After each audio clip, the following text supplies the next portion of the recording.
भारत के बड़े दुश्मन चीन ने एक ऐसा हथियार बनाया जो यकीन मानिए पूरी दुनिया के लिए एक चैलेंज है।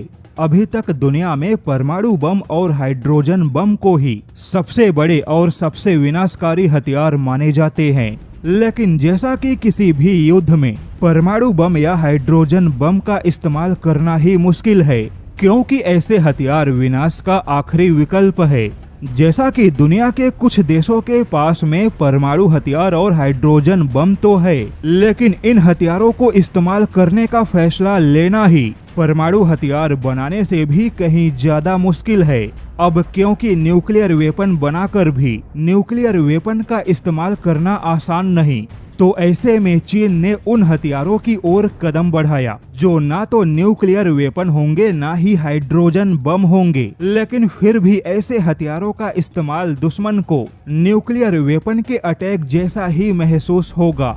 दरअसल चीन ने मैग्नीशियम हाइड्रोजन आधारित एक प्रकार का गैर परमाणु विस्फोटक विकसित किया है, यानी कि ऐसे विस्फोटक की गिनती परमाणु या हाइड्रोजन में नहीं होगी, लेकिन फिर भी ऐसे विस्फोटक का जो विस्फोट होगा वह किसी भी क्षेत्र के लिए विनाश के मामले में परमाणु विस्फोट जैसा ही होगा। हाल ही में खुलासा हुआ कि कुछ हफ्ते पहले शायद अप्रैल में चीन ने एक ऐसे विस्फोटक उपकरण का परीक्षण किया जिसने वैश्विक सैन्य संतुलन और हथियारों के नियंत्रण को लेकर बहस छेड़ दिया।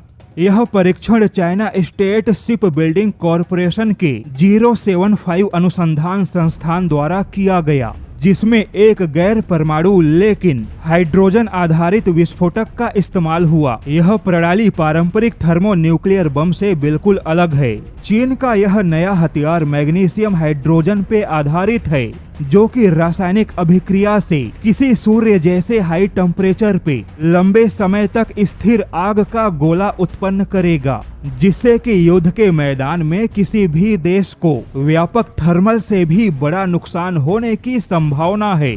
आसान भाषा में कहे तो अगर सूर्य पृथ्वी के बहुत करीब आ जाए तो क्या होगा, ठीक वही स्थिति युद्ध के मैदान में चीन का यह नया हथियार बना सकता है, वह भी बिना किसी रेडियोधर्मी प्रभाव के। चीन के ऐसे हथियार का जहां पर भी विस्फोट होगा वहां कोई रेडिएशन या वेव नहीं होगा, बल्कि किसी आग के जलते गोले जैसा होगा। इतना हाई टेम्परेचर होगा कि चीन के ऐसे हथियार का प्रभाव 10 से 20 किलोमीटर हो सकता है। अगर चीन ने किसी भी देश पर ऐसे हथियार का इस्तेमाल किया तो 10 से 20 किलोमीटर का तापमान इतना ज्यादा होगा कि वहां के लोग और वहां की पूरी सेना को 10 से 20 किलोमीटर का पूरा मैदान छोड़कर पीछे हटना होगा।